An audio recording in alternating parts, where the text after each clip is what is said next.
Hi, Hello, I'm Julian. and I am Tom. We are Team Binge. We are here to talk about movies of 2025. Last week we went over TV shows. We're coming back for movies. Tom, if an idea doesn't work once, you should try it twice. That's what I always learned. So Exactly. we're going to talk about the movies we watched in 2025, of which for me there were a lot, and which ones we liked.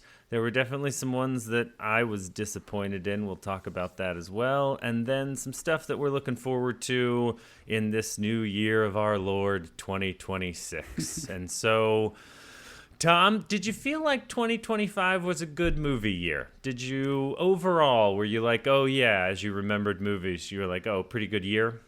I thought it was pretty solid, and I think what made the year kind of solid is like a lot of like more original content of movies as opposed to just sequels or rehashing of Sure. things. Like I feel like we're obviously going to get more like superhero movies kind of coming up, but I feel like they've slowed down a bit, which is kind of nice because it gives a little bit of space and breathing room for some of these other really good like genre movies that are kind of coming out. So I thought that was a good amount.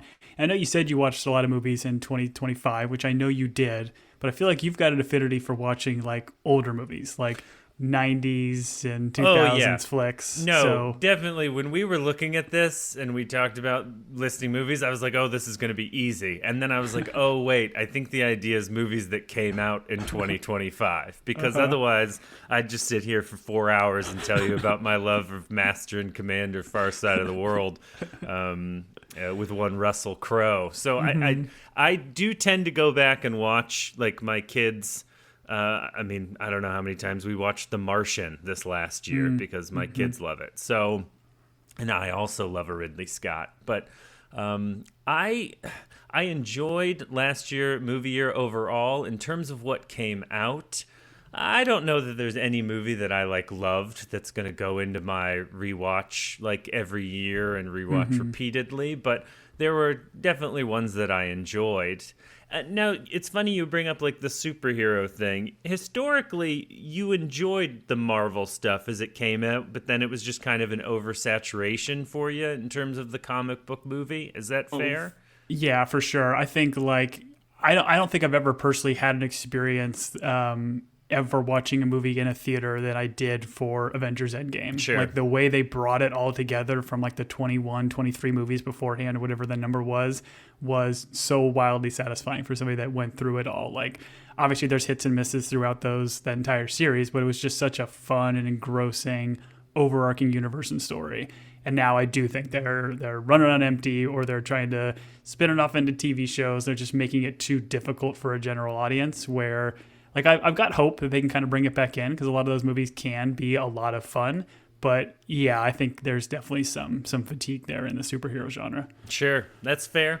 Well, we're not a superhero Marvel podcast. You can get that elsewhere. So, Tom, let's dive in. If it's okay with you, I would like to go first because the way we talked about this, if one person takes the movie, then the other person can't. And I have 1.5 movies written down, and I need to fill 3 spots. So this will be fun. I would like to start off with a movie that I watched in 2025 for the first time, and I actually believe it came out towards the end of the year. And the movie was on Netflix. It was a Netflix movie, which I know Okay. is not necessarily prestige, but it was called Train Dreams. Tom, did you happen to watch Train Dreams?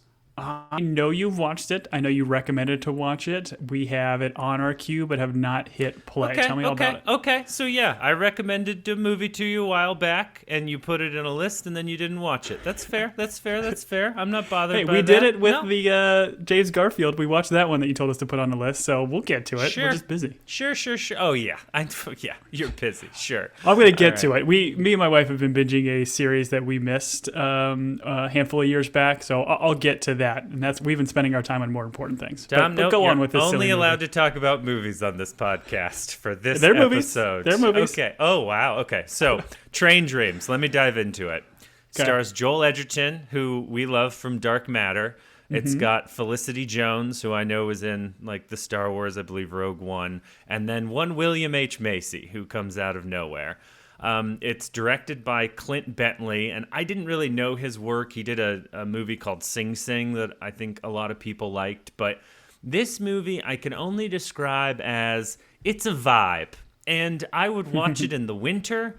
I would watch it when you want to just kind of relax. The premise of it is it's a beautiful story that spans Joel Edgerton's life as he lives for 80 years. He's a logger in the Pacific Northwest. I think he's from Idaho. His name is Robert Grenier, and this movie operates like a folk song, like a very chill folk song. It just like, it rolls, it's a vibe. It tells a beautiful story about one man's life, and, you know, he doesn't do anything particularly, you know, he doesn't save the world. He's a logger in the Pacific Northwest, like falls in love. And it's just, the opening shot of this movie is somehow they've attached a camera to a tree as it's being cut down, and the music is beautiful. I mean, you just curl up with a hot mug of, I don't know, bourbon with some marshmallows in it, and you watch Joel Edgerton. I don't know why Joel Edgerton, I don't know if he's in the Oscar race, but he should be. He gives like a really like beautiful and subdued performance for this. And so if you like old-timey things, if you like thinking about how quick life goes and how old the world is, and just what's built and destroyed in a life, it's a pretty incredible movie, and it's got several songs that were made originally for it. I think the guy that did the main song is Nick Cave. But Nick Cage? No, not Nick Cage. No, Nick Cage's brother, Nick Cave. That's them brothers' names. Don't bring Nick Cage into my beautiful movie, Tom. I'm trying to listen. Thor doesn't smash down any trees in this, so I know you're gonna have issues with it. But Train Dreams on Netflix is a beautiful movie, and I very much enjoyed it in 2025. Okay, love that. Yeah, and I think as you recommended it, you kind of said very much the same of it having like a specific vibe. So I feel like you got to find like the right evening that you're in that mood to kind of watch it. Oh, yeah. This is very much like we have a group of friends, Tom. Not to brag, but Tom and I have a group of friends. There's two other of us. And like, I would not maybe recommend this movie to them because it's just, I don't know. It's beautiful. It's poignant. It flows and makes you kind of, it stuck with me for a while afterwards, just thinking about like life and like what's important and like just how short a time we are on this mortal plane. And so anyways, Train Dreams, if you ever want to just kind of vibe out one evening and relax. Brilliant. Now, I didn't play with a lot of trains growing up. Do I need to know things about the locomotive to be able to enhance my experience, or will I be okay? Tom, you're going to be just fine. You're going to be okay not knowing what happens with trains. You'll be okay. Perfect. Awesome. Well, good recommendation. Good start. I'm going to start in a different genre. I'm going to do it like I did with the TV shows. I'll read you the tagline, see if you can figure out what the movie here. So, or I guess less so the tagline, more so the synopsis. Okay. When all but one child from the same class mysteriously vanish on the same night at exactly the same time, a community is left questioning who or what is behind their disappearance. Julian, do you know the movie?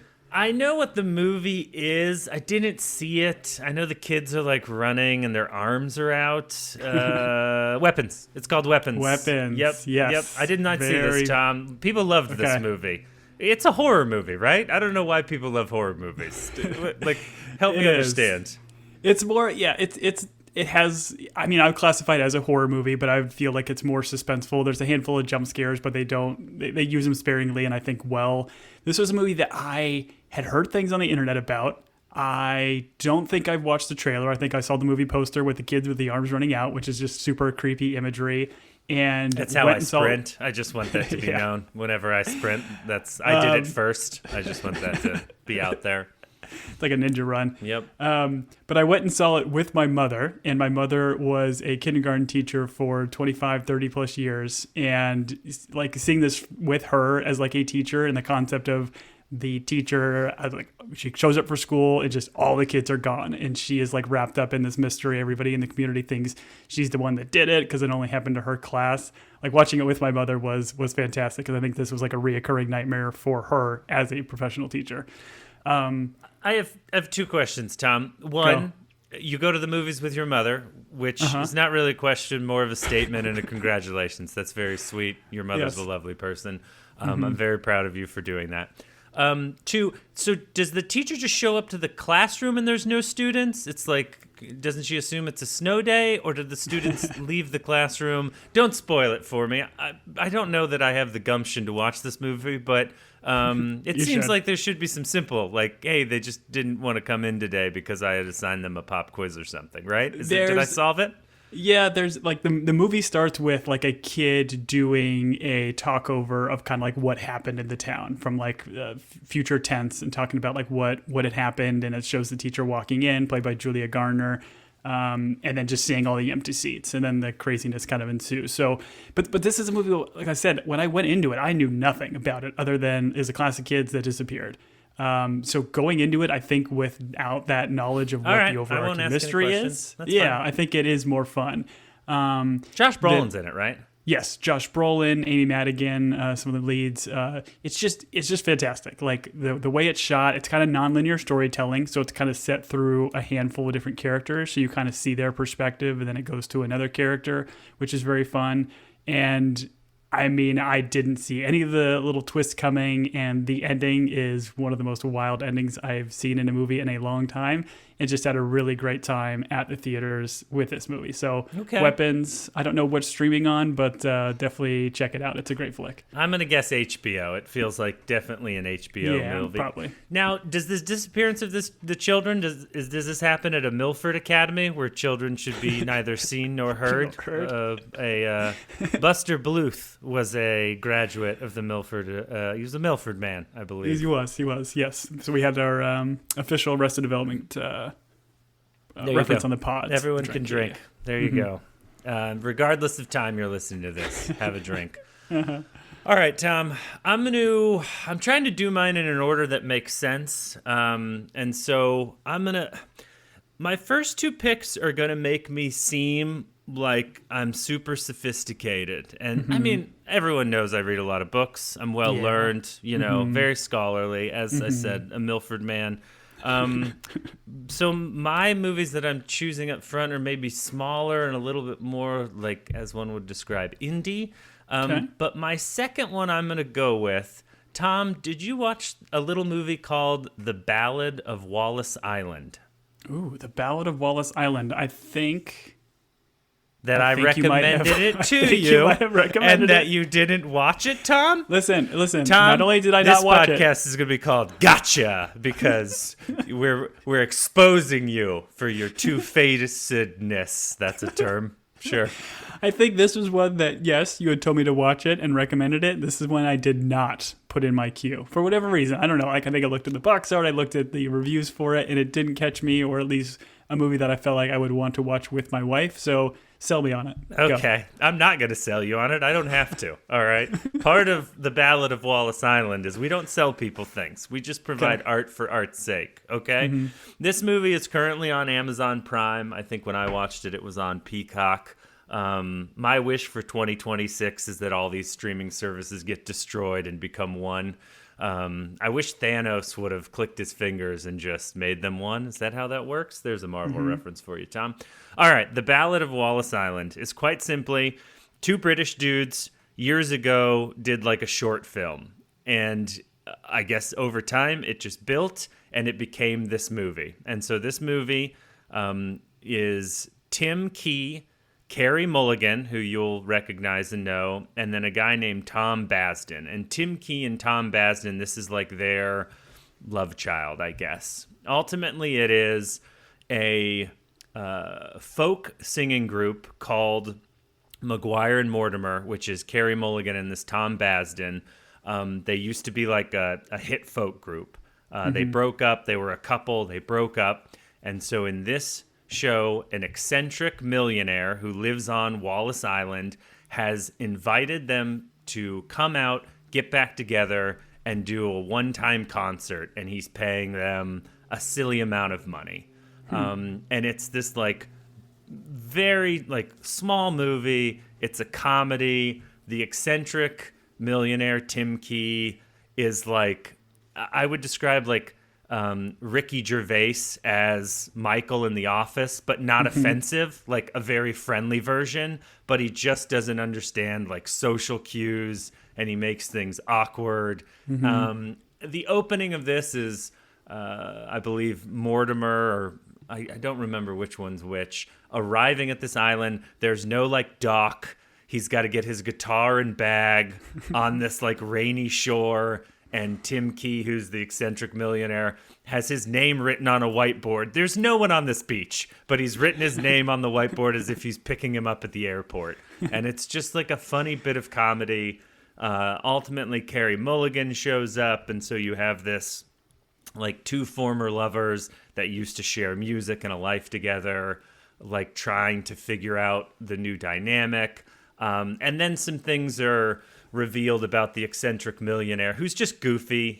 I don't think it's a spoiler, but he's lost his wife. And there's just a lot of like heart and love in the movie, and like what someone's music means to another person. And so just a lovely comedy that's very small. The stakes are not high, but you get to like really appreciate the characters and who they are. And like there's a point where, I don't know if it's a spoiler or not. You pick up on it pretty quick, but he shows up, Mortimer shows up thinking he's doing a concert. Well, it's like a concert for one person, essentially. So you like have him kind of figuring out what he's been paid to do. And so just a very fun, charming comedy that if you love like rainy days and two people with beautiful voices singing with a guitar, once again, you could probably go from Train Dreams to The Ballad of Wallace Island, which is a little bit more cheery, but still the same rainy day vibe as the other. And so I really enjoyed this movie. I've got a confession. The more you started talking about that movie and I looked up the poster for it, I think we did watch this movie, or we started this movie and may have bailed on it. Oh, no. That's not what I want to hear. This did not apparently sit well, or at least leave a lasting impression on me. Because like I remember the idea of him getting out of the boat, going into the water, getting his pants all soaked, getting to like the house, and like the guy was like not giving him anything that you think he's hoping to get like the 5-star experience, and he's getting none of it. I remember it being kind of interesting, but I could not tell you what the middle or end was, so it makes me think we might have punched out. You might have just watched a trailer, Tom. I refuse to believe that you gave it a go and punched out. Really, okay. It would really hurt my feelings, but I found it charming, and yeah, maybe, I don't know. I just, sometimes as an enlightened fella, movies obviously affect me more than they will you, because you're... Yes. Your palate is trash. That's what I'll just say. No, I wouldn't be surprised if you didn't like it, but I enjoyed it. The Ballad of Wallace Island on Amazon Prime. Listen, I like the pick. They don't all have to be like major box office hits. I like the kind of. Oh, I'm pretty sure it made $1 billion overseas, obviously, on Wallace Island. It like they went gangbusters for it on Wallace Island. Which has a population of, I think, 1 billion. So everyone saw it once. Because that's how movie tickets work.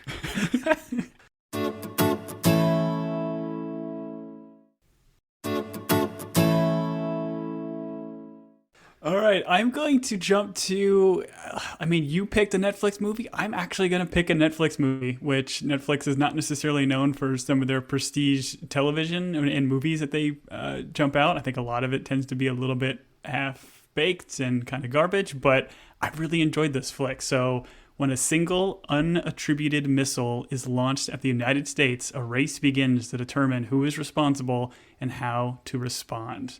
Julian, what movie am I talking about?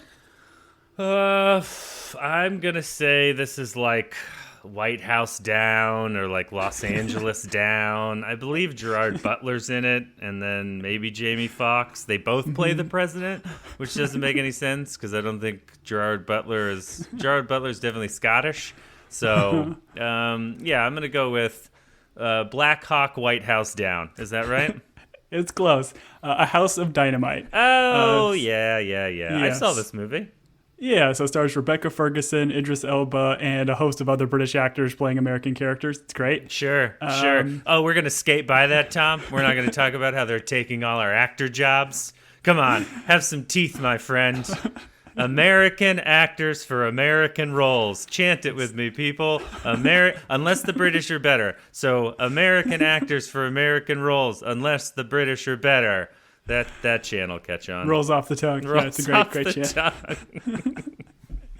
But I had such a, saying that I had a good time in this movie is probably not the right word, but it was just so wildly intense and suspenseful and like so sadly poignant kind of for our times of like what would kind of happen if a nuclear missile is just launched into space and how we would actually react at a handful of different characters. And it's similar to the last movie I brought up where it's kind of like non-linear storytelling where it takes different people in the different kind of jobs throughout like military and like the president and how they respond and the things that they would do. Written and directed by Catherine Bigelow, who's obviously absolutely incredible pedigree of work in Point Break, The Hurt Locker, Zero Dark 30. Yep. It definitely follows in the same vein of kind of that really gritty, like really down to earth, kind of getting into the weeds and telling you how these kind of stories and how the military is really going about some of these operations. I think I enjoyed it a lot. I know there's a little bit of kind of controversy, if you will, with the ending of kind of maybe how it wasn't satisfying for a lot of audiences, but I don't think there was any other way to kind of end this because the story is not necessarily about the kind of fallout potentially from everything. It's more these characters in these situations and how they deal with it. So really great movie, really well done. A House of Dynamite on Netflix. Yeah, it's tough to speak about it without like completely spoiling it, but essentially the movie's not about the explosion. It's about like the three different timelines that build up to it. And so Right. I agree. People were like, "Oh, like it was half a movie or it didn't." But I would argue that it was a once again, enjoyable is the wrong term, but Yeah. But yeah, to your point, like another director would have like, if it's Michael Bay, you would go up into space and you would see the missile coming and it would do like all these like dramatic like special effects and stuff. And that is not this movie. It's about the characters and how they deal with the situation, which I think is so much more compelling. Right. I agree. All right, well, Tom, I'd like to touch on my third movie. And obviously, as we've talked about, and you've said many times that I'm a scholar, I'm an intellectual. I believe you were saying it. Yes, I've said at that. the top. Yeah. Mm-hmm. I'm quoting you, I believe. You're the most humble. Yeah. Yes, of which I have told people throughout my life. So I'd like to end my choices on another indie intellectual movie, a little movie called Thunderbolts, Tom. Now, Thunderbolts comes from a small studio called Marvel. It had Florence Pugh, Lewis Pullman, Wyatt Russell, Sebastian Stan, and one Elaine from Seinfeld, Julie Louis-Dreyfus. Tom, I got to be honest, I couldn't tell you the plot of this movie. I know I watched it, and as a guy that is, like you, oversaturated with Marvel stuff, in fact, I've missed all the shows. I didn't really watch. There's several movies I didn't watch, but this one popped up, and we gave it a go because it felt a little bit like, hey, like a standalone. You didn't have to know all the lore. You didn't have to watch the previous one. Like, I didn't see Thunderbolt. I'm assuming Thunderbolts is the sequel to it. But super, like, just fun. Like, the actors seemed to be having a good time. It wasn't like they weren't, I don't know. Someone could correct me if I'm wrong, but it didn't feel like they were trying to save the world or like there was no weird cube that solved everyone's problems. All of this nonsense. It was super digestible. I love Florence Pugh in this character role. I believe she showed up in like Black Widow as this character, and I think she's very funny. She's got like great comedic timing and then some cool action. Tom, as I'm thinking about it, I couldn't even tell you who the bad guy was in this. I'm assuming the bad guy is just like humanity. This is probably they were teaching us not to pollute or something. I don't know. It's been a minute since I watched. I think isn't like Lewis Pullman like as the new character. Essentially, he's like Marvel's Superman type character, and wasn't Julia Louis-Dreyfus' character like kind of behind the scenes trying to like get rid of this squad of guys? So she's like the bad guy. I don't remember. I don't know, but I believe his name is Bob in this, which is also his name in Top Gun Maverick, which is just a brilliant piece of writing. I love whenever Lewis Pullman plays a Bob. So Thunderbolts, I had a really good time. It's, once again, if you don't like Marvel but you enjoy like a comedic adventure with some cool action, hop in there, enjoy that. I don't know, I mean, Marvel obviously being an independent studio, I don't think they get a lot of buzz, so people probably haven't heard of this movie. But you don't have to watch Thunderbolt in order to watch Thunderbolts. So that's going to be my third choice, just to round out my weird trilogy of 3 movies for 2025, Tom. Great picks. And yeah, I don't think we needed to be worried about me choosing any of your movies. We're good. Technically, that was Thunderbolts with an asterisk, because the asterisk stood for what? Do you remember? Do you know? No, and I don't think we should reveal to people that it was supposed to be the new Avengers. I don't think we should tell people that, Tom. We won't. So let's keep that out. Sounds good. We won't. We'll edit that in post. Jimmy, you got it? Jimmy's got it. Yeah, he's giving me the thumbs up over here. Okay, so great pick. I had a fun time with that movie as well. Easy. Oh, so you saw that movie, Tom? I did see that one. So of the 3 movies, you saw one of them, maybe 1.25. Well, but you didn't recommend it. That's why I watched it. That's fair. Yeah. So I'm going to jump to another movie, which I know you've seen, and I know you had thoughts about it, and I don't think we have ever had like a deep conversation. I don't know how much I'm going to remember, nor you remember, but I remember having a very fun time watching this movie, because I thought it was very, very well done. So trying to leave their troubled lives behind, twin brothers return to their hometown to start again, only to discover that an even greater evil is waiting to welcome them back. Julian, what is this movie? Well, this movie's Sinners, and I have this movie in a different category, Tom. So Ooh. I'm excited to talk about this. But yes, we did watch this. We a lot of buzz about this movie. I was excited to see it, but I'm glad it's on your list, because I've been looking forward to shouting at someone about this movie for a whole year. Go ahead. So I'm assuming you have this on your disappointed list. I correct? had it on my list. Like, it's not my like biggest disappointment, but I just had questions, and I think my issue with it, not to get in front of your synopsis, is just like there was so much buzz, and I went in with such high expectations, and I just I don't think it reached them simply because of that. It's not that I didn't enjoy the movie, it's not there wasn't a lot that I liked, but it was pitched at such a high level that it didn't quite reach it for me. I think that's fair, because I think when we both of us saw it, we would have seen it in the comfort of our own homes, like not in the theaters before you kind of heard or saw it there. Oh, I saw it in a theater, Tom. I saw it in really? the theater. Yeah. In the theater of my home. Oh, well, yeah. So you do have a lovely home theater. Good for you. I do think this is a movie, and specifically the director, I think even called it out, like the way that it was filmed, it was definitely meant to be seen in a theater with different aspect ratios and IMAX and all that kind of stuff. But yeah, led by Michael B. Jordan, Haley Steinfeld, and a bunch of other fantastic actors. I just thought the main storytelling was just so brilliantly done.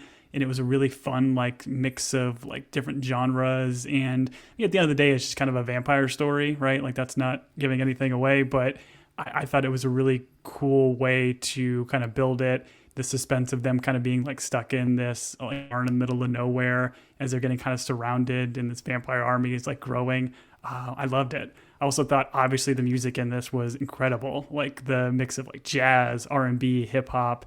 And like the standout for me was the scene where like the vampires are all outside doing the Rockin' Road to Dublin, doing like a jig and a dance, and they're like literally playing the instruments out there. It just was so cool and well done, as they're like all have like blood on their clothes and around their mouths. It was just such great imagery and cinematography that it stuck with me, and I had a really fun time with this flick.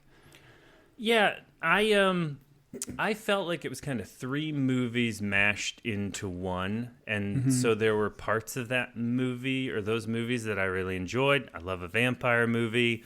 I enjoyed like the gentleman who plays guitar and sings in this has a super cool voice.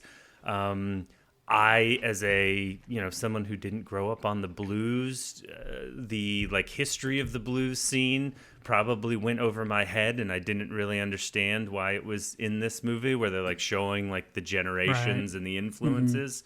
But like, hey, someone guarding a barn from vampires, I'm all in. I thought that was great.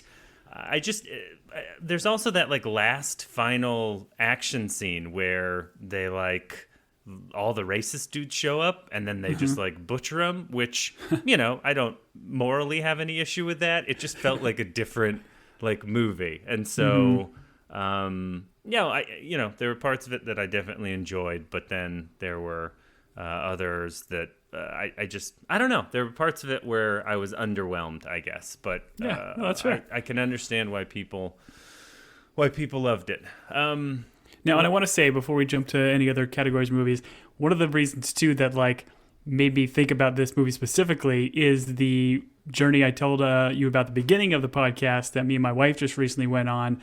We watched a series of 5 movies, and I would say arguably 6 days every night of a little series called Twilight.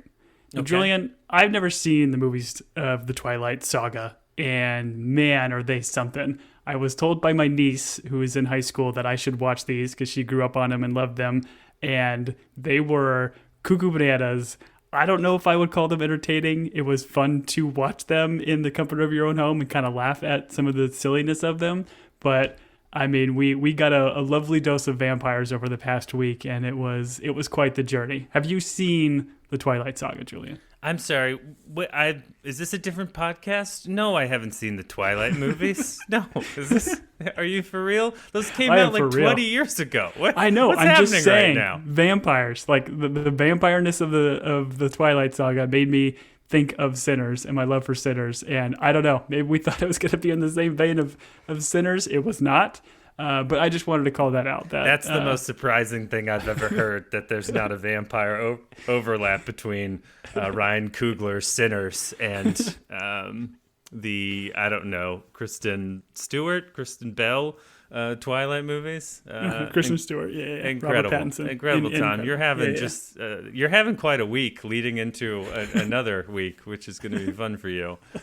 I mean, I guess that's a good transition into, I would like to talk about the movies that we found disappointing in the year 2025. Yeah. I just since I took the notes, I know you only did 3 movies, I think, on your list. I had 2 more. I'll just kind of mention very, very briefly as kind of runner-ups. Sure. The movie Companion with Sophie Thatcher and Jack Quaid, excuse me. Can't recommend it enough. Don't look at anything about the movie. Don't even look at like the box art of the movie before you hit play. But it's a really cool, fun mix of genre, like sci-fi, horror, thriller, dark comedy. Really, really cool movie, and kind of stood out to me. I think also maybe on Amazon, but check your listings and figure out what that is. Companion, great movie. And we can't go and talk about movies of 2025 without mentioning K-pop Demon Hunters. Like, did you watch that with your children? I did not. My children, Okay. My daughter had no interest for some reason. We could not figure out why. And then my son did not have any interest either. So no, we did not watch it as a family. It was, I mean, it's a great movie. It's a lot of fun. The animation is wild and incredibly well done. And every song in the movie are just hits and bangers, and it deserves all the praise that it gets. So I could talk about it for a while, but my kid's huge into it. He knows every song by heart. And we had a fantastic time with that, and can't wait for more, because it's a Netflix, so they're going to do spinoffs and sequels galore. Yeah, you're going to have to catch that other podcast that Tom does, which is strictly about K-pop Demon Hunters. It's T-pop talking about K-pop on the Spotify T-pop network. on K-pop. Yeah, there you go.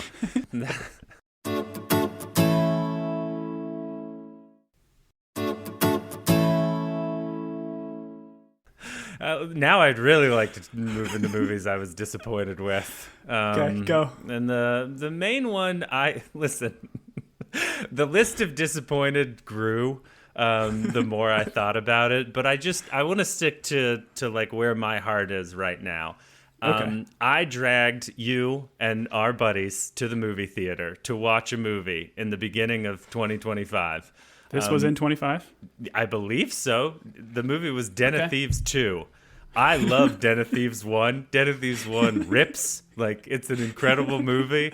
I went to the theater. My batting average taking you guys to the movie theater, is like 0. We went and saw Den of Thieves 2. I was furious. Tom, I was so mad at this movie. I opened a letterbox account for Team Binge to write one review, and it was a 0-star review for Den of Thieves 2. This movie incredible. made me so mad. They completely missed on what made the first one great, which is dudes robbing banks. This was like a jewel heist in Europe and had 2 slightly overweight actors struggling on a line to transition from building to building. It was bad, and I was so disappointed in Den of Thieves 2, Tom. I remember seeing this in theaters, and there were just moments that were like laugh out loud, Dumb. and not played for comedy, but No. were just dumb. And I would just look at you over in the theater. I feel like the first movie you dragged us to, which I still had a fun time with it in retrospect, but The Green Knight. I've was gone also- back. I've changed my tone on The Green Knight, Tom. I think Okay. The Green Knight's an incredible movie. Go back and rewatch it. It's great. Yeah, I will. Listen, Den of Thieves 2, huge disappointment. Even thinking about it right now, I'm getting furious because it was also felt like it was 3 hours long, and it was just what are we Yes. doing here? Well, Julian, there's time to redeem because I know there's a Den of Thieves 3 coming out soon. No, I can't believe they got greenlit for a third one. The first one's so good. The second one, so garbage. Ugh. Tom, was a what great was your pick. biggest disappointment? Great pick. I know I talked at the beginning of the pod that they didn't necessarily do a whole lot of remakes, or at least good remakes, and that's what makes me think about my first pick here of Jurassic World Rebirth. Did you watch that one? I did not watch Jurassic Park Rebirth. I have come to the conclusion that the Chris Pratt ones are not good, and so I've stopped. The first 3 are fun in terms of the original 3, and I haven't touched any of the new ones past one Chris Pratt one. Yeah, I think the first Chris Pratt one was a lot of fun, and it was a lot of fun in the way that Force Awakens was a lot of fun to Star Wars, where it was essentially the exact same movie as the original Jurassic Park. It was just updated and remade for a modern audience. Right. So when they did this Rebirth, it's supposed to be still in the same vein of the events that happened after the last Jurassic World movie of Dominion, which they started doing cloning technology and just all these different elements that were really silly and were not fun movie watching experiences. And this one continued in that same vein. I was hopeful. I had Scarlett Johansson, Mahershala Ali, both fantastic actors in their own right. But the writing was just so bad. The overall plot felt like a video game where they had 3 items that they had to find and go on a quest.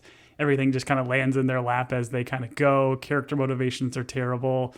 They just don't understand what made the first Jurassic Park really great, which was a lot of the horror elements and stuff that kind of get brought in and the tense scenes that get kind of created and putting people in tough situations. This was just a pawn generic knockoff action movie that really really was sluggish, and as most movies are nowadays, way too long. So missed opportunity to try to rework the Jurassic World, because dinosaurs are great and they can be a fun experience, but they did not win in my opinion for this one. Sure. The fictional characters that never existed, dinosaurs, are great, Tom. Yeah, I agree with you. I'm glad that we keep making up stories about them. And I thought it was very brave that they showed a real birth of a dinosaur in that they really did that zoom in, and so Incredible. everyone got to just knocked up. Anyways, let's go. I'm going to touch 2 big ones real fast, Go. Tom. And you and I also participated in the theater with this movie. I love Mission Impossible. I'm not going to speak for you. I love Mission Impossible. You do. Mission Impossible Final Reckoning, which was supposed to be the final reckoning, it's in the title, was gobbledygook. I could not... Listen, I love Tom Cruise. I love what he's doing. I love that he's hey, do you guys want to watch me almost die in real life? Come to the movies. I love Top Gun. This last Mission Impossible was terrible, long. It was they had like years to make it because of COVID, and it's like this is the best product we could come up with. Also, AI is AI as an enemy is just the dumbest thing in the world. Like, can't you just unplug the machine? So Mission Impossible: Final Reckoning, I'm furious with, and then. Well, before you jump on, I couldn't agree more with that sentiment. Like, it had all the makings of something that could have been a lot of fun. AI as a bad guy was a terrible decision to wrap up the series, but this movie was, I think, conservatively 8.5 hours long, and they spent the first 4 hours just like saying how great the previous movies were. Like, hey, remember when this happened? Remember when this happened? Like, I'm all for nostalgia, but it was just so over the top, and I agree. It was a big disappointment as well. The amount of times the camera had to zoom in on Tom Cruise's face and someone be like, we're going to trust you to save the world one last time. And him to be like, yeah, I'm going to do it. And then be like, one last time, we're going to trust you because you're the greatest. We're going to trust you one last time. Yeah, it was much. It was garbage. All right. Speaking of garbage, this one's going to be controversial, Tom. And this is one I was super excited for. I was ready to rock and roll. And actually, you know what? That's unfair. I felt worse about Den of Thieves 2 and Mission Impossible than I did about this one. This one was just fine, but I wanted it to be glorious, and that's F1. Did you see F1, Tom? I saw F1 on the old Apple TVs. So a rare Apple product that they advertised. This is Brad Pitt as an F1 driver. This is done by the same guy that did Top Gun Maverick. Surprise, surprise. And I just was expecting a Top Gun Maverick. I was expecting, as Days of Thunder is to Top Gun, I was expecting F1 to Top Gun Maverick.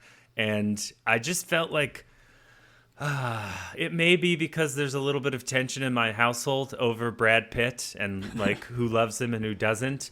I just felt like hold on. What side of the fence are you on? I'm not going to say anything other than he was not good in this movie. It's like a weird. He's like saying things at certain time, and I did not understand his character. I don't know. I wanted to love this movie. I wanted to be pumped. I wanted to watch Javier Bardem not murder people with a cattle killer, but like win races. And I don't know. It was very average to me for a movie that I'm sure cost $80 billion and everyone was pumped to see. Yeah, I'm with you there. Like, I thought it was fine. I thought it was like the action sequences and watching these like wild machines drive as fast and turn as fast as they do is wildly impressive. I think my big problem with it is like, it's the F1, just like it is like NASCAR. So there's just advertisements everywhere, and they just keep taking you out when you just see stickers and product placement everywhere in this entire movie. And then likely a boatload of cameos from people from this world that I have no idea who they are. So they come and go for me. But like trying to enjoy this movie when there was just a mountain of exposition during every race as to why this is happening and why he's doing this move. Like, because none of it is intuitive to an audience that does not watch Formula One. Right. And I thought they did a decent enough job with it, but it was just so heavy-handed at points and moments because we don't understand the strategy of these handful of races that they're kind of covering. So sure. It like the straightforwardness of Top Gun and like, hey, we've got a mission, we got to go do it, and we have to do this is a lot more palatable, I think, than the kind of the boatload of races they had to do in that. So I'm with you. I think it's a fair disappointment for last year. Sure. I can't wait for the sequel though, F2. Well, I went into the movie thinking it was a history of how the F1 keyboard button was created, and I was very disappointed when they were like, "Oh, it's a bunch of fast cars." I was like, "But what about the keyboard? You know, how do you make function 1 work? You know?" Anyways, Tom, have we touched all yours or have we touched none of yours? We've touched one of mine. I'll go through my last 2 pretty quick here. This one, I got up to F1, I think might be a little bit controversial. And as you were kind of prefacing your F1 pick, I thought you might say this, but I was kind of disappointed with the most recent Knives Out mystery in Wake Up Dead Man. That's fair. I had such high hopes because of how fantastic the first 2 were, and our boy Daniel Craig playing Benoit Blanc is just such a cool character, and bringing in a bunch of other new characters like Josh O'Connor and Josh Brolin. It had all the makings for a really interesting movie. And I felt like there were just way too many character intros. It took so long to kind of get going. Most of these characters were underdeveloped and really just introduced for the sake of bringing in MacGuffins. The final reveal, I don't feel like was nearly as satisfying as previous installments were. And it just wasn't funny. Like, I think some of the other things that made the other ones better was just a handful of jokes. And this maybe had one or two, neither of which I thought were great. And I thought even like the concept of like bringing the religious element and people kind of questioning their faith, like it was very, very interesting. And some interesting conversations that happened. But as an overall kind of whodunit, I was a little bit disappointed in Wake Up Dead Man. Yeah, I enjoyed it, but I will say that when I got done with it, I was like, oh, I wish that was a bit better. It just, it was a bit long, and it lacked some of the humor. I love anything where there's a intersection of like faith and science and those conversations, but I just, I don't know, felt like it missed the mark. And it's one that I've kind of thought, like, I wonder if, in a couple of months, if I revisit it, maybe I'll enjoy it a little bit more, or maybe I'll catch some different things, but... Yeah, I'm with you. As both of us being fans of the Knives Out, it didn't hit quite where I wanted it to hit. What's your last one, Tom? The last one, I'll just super quick, and I was just more excited about this from the Is concept it Train of Dreams, it. Tom? It's not Train Dreams. It's Electric State. It was with Millie Bobby Brown and Chris Pratt. Movie. That Netflix movie that came out. Oh, Yes. This movie. It just, I mean, it was Netflix being Netflix. It's just all spectacle. There's just a little substance, but like the trailers for it looked so cool. And it was done by the Russo brothers, the dudes that did like Avengers and a handful of the Marvel stuff. So you figured it would be cool. But, and like the robots and like kind of the mix of like old school robotics with like modern technology and like AI or whatever it is. Like it had all the makings to be something really cool and neat. And I think the story that this is based off of is supposed to be really, really good. But I would just argue it was adapted so poorly. And I don't necessarily blame the lead actors. I think they did a fine job in it. But it was just, I wanted this to be something really fun and great. And I feel like Chris Pratt's almost kind of one of these actors now where he's doing a lot of these things that are just very mediocre middle of the line. And I'm kind of bummed because I think when he does good stuff like he did in Peter Quill and the original Jurassic Park, he's a lot of fun. Yeah. Or Jurassic World, excuse me. But a lot of stuff I feel like I've seen recently has been a bit subpar. Yeah. It felt like they were all just cashing in a paycheck from Netflix because I believe it was a Netflix movie. Yes. It cost $80 billion. And, I like Millie Bobby Brown. I like Chris Pratt. But I don't know. I think I might have saw a preview or I watched like half a bit of the like commercial that auto plays on Netflix. And I was like, nope. So not surprised that it was not good. I mean, the Russo brothers, unfortunately, are taking a lot of money to make big things, and it's all like The Gray Man. Does anyone remember Ryan Gosling and The Gray Man? I watched it. I couldn't tell you a thing about it. I think he had a favorite color. What that color is, we'll never know. No. I'm with you. And I mean, that movie, for being as like expensive and big as it was, like I had forgotten it exists, and so that'll tell you something. Right 1,000%. Yeah, when I was looking at bad movies for 2025, this popped up. I'm like, oh, I do remember that one now. So, The Electric State. Don't waste your time, everybody. Don't waste your time unless you love states and electricity. All right, Tom. Let's move into what we're excited for 2026. And I think why don't you wrap through all of yours? Tell me ones you're excited about. I'll do mine. Well, what I was going to say is I think our probably number one is going to be similar, and I think we should talk about it together. And that's Project Hail Mary, which is Ryan Gosling. He is in an adaptation of an Andy Weir book. For those of you that don't know, Andy Weir wrote The Martian, and he also wrote a book called Project Hail Mary, which Tom and I have both read. It's, similar vein as The Martian, and then I believe it's Lord and Miller are directing it, right? Yes, the guys that did The After Party, or at least, I think the Lord and Miller, or was just Lord, whatever it is, but... Yeah, fantastic. And After Party, and they did the Into the Spider-Verse, and I believe they did the old, 21 Jump Street. Anyways, very funny. I'm excited about this. I like Ryan Gosling in essentially the Matt Damon part of The Martian. So the book was fun. I'm excited to see what they do with it visually. And then from a humor standpoint, those guys have typically got a pretty good finger on the pulse of what I find funny. So I'm excited for Project Hail Mary. Well, and Ryan Gosling, I think, is just the perfect casting for this. Like Right. reading the book, and I think as you had given me this book, I think, or either bought it for me or let me borrow yours, and I already knew that Ryan Gosling, I think, was cast as this. So like as I'm reading the book, I'm like thinking of Ryan Gosling. I feel like it's similar to like me reading Game of Thrones and picturing Peter Dinklage as Tyrion Lannister. Like Sure. it helps me picture it, and just like his wittiness, I think, is going to work brilliantly for the movie.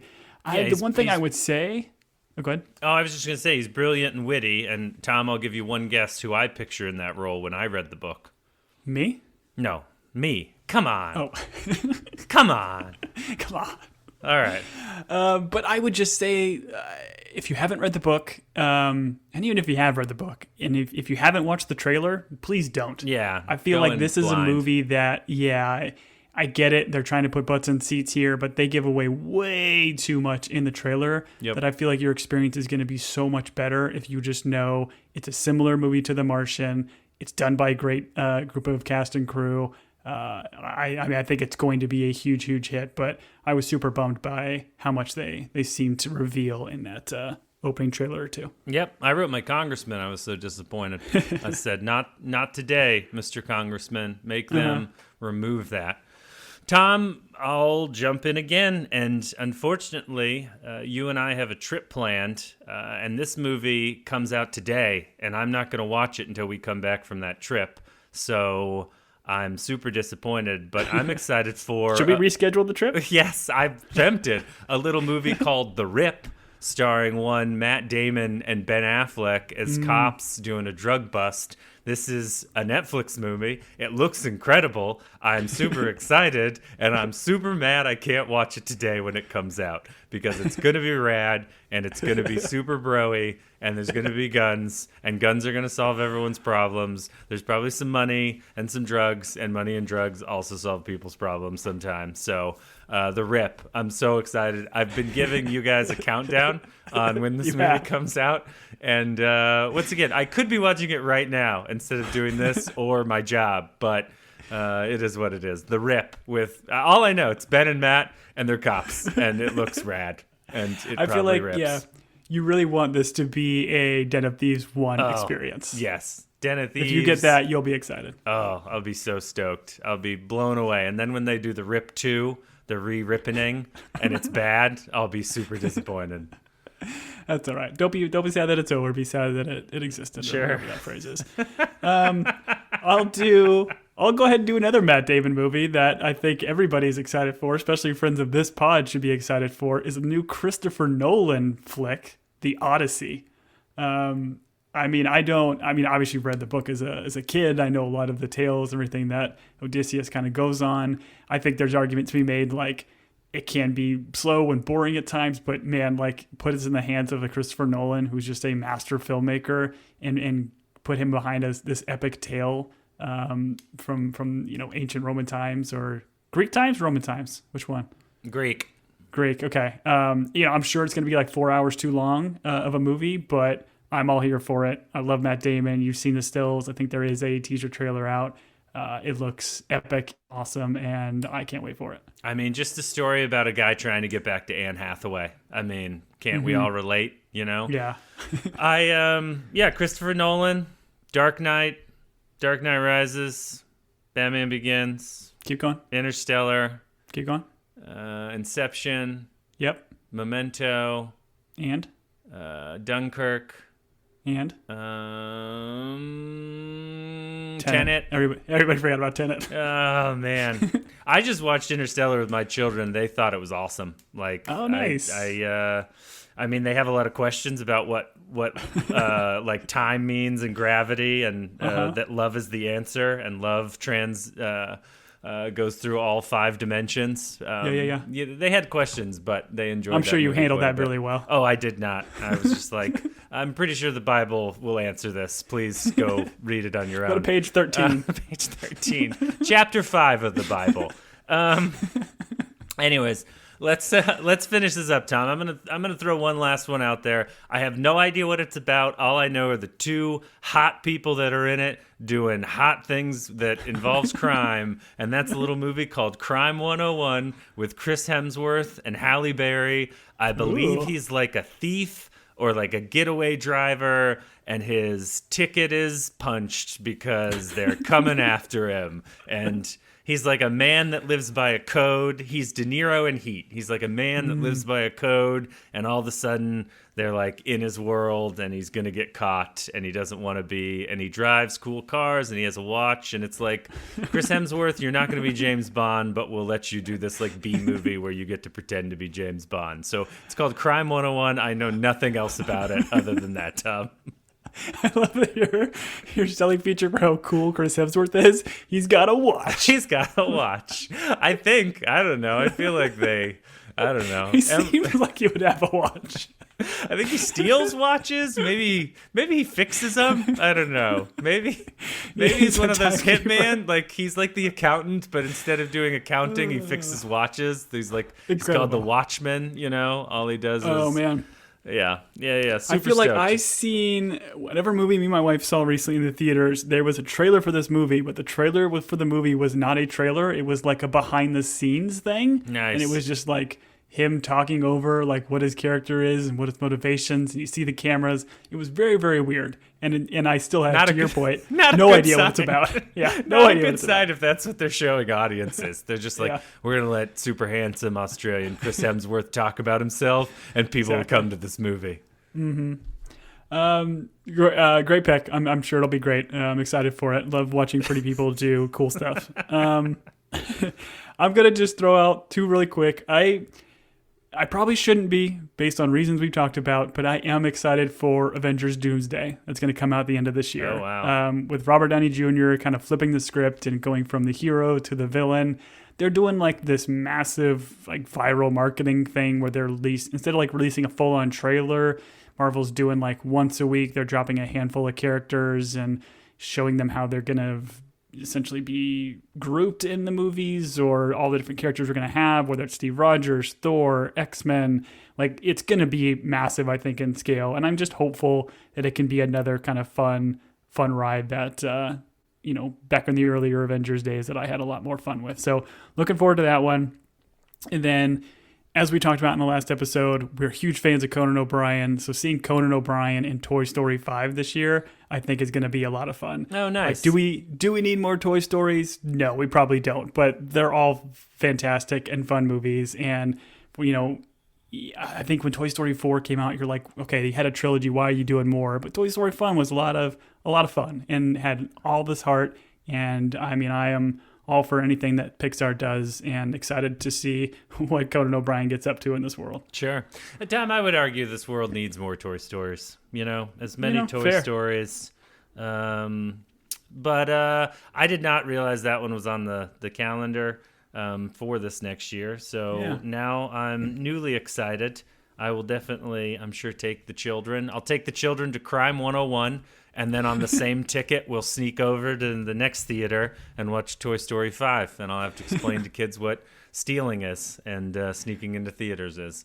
But after you watch Crime 101, I think you're obligated to commit a crime. Yeah, but petty crimes, like simple little crimes, like see in other movies. Like it's 101. Once you get to 102, then it gets up a little bit. Oh, smart. I gotcha. Yeah. All right. Tom, I've enjoyed this exercise, but it is time to bring this to a close. For those of you that are listening, we'd love to hear what you're excited about or what you watched last year that we didn't talk about, because we're always looking for recommendations. So can be movies, can be shows. If you write us about your thoughts on the Twilight movie series, send it to Tom, because I don't want to read it and I don't want to hear about it. But you can reach us at teambingepodcast@gmail.com. If you would be so kind to subscribe through Spotify, rate and review, as long as it's nice. We love to hear from you. Tom, what did I miss? Yeah, and please follow us on the socials at Team Binge or at Team Binge Podcast. Let us know what you think of the shows, like Julian mentioned. And we are still up in the air in terms of next shows to do. We've batted around potentially the new Game of Thrones series. I think there was like a Netflix show that came out. Was it His and Hers that we thought about? But doesn't seem like it's going to be great. And it's Netflix. They drop everything at once, which is no fun. We kind of like doing the slower draws and doing it week to week. So if there's anything kind of coming out in the nearest future that you would love us to talk about, please let us know. Yep. For Team Binge, I have been Julian. And I have been Tom, Julian. Goodbye.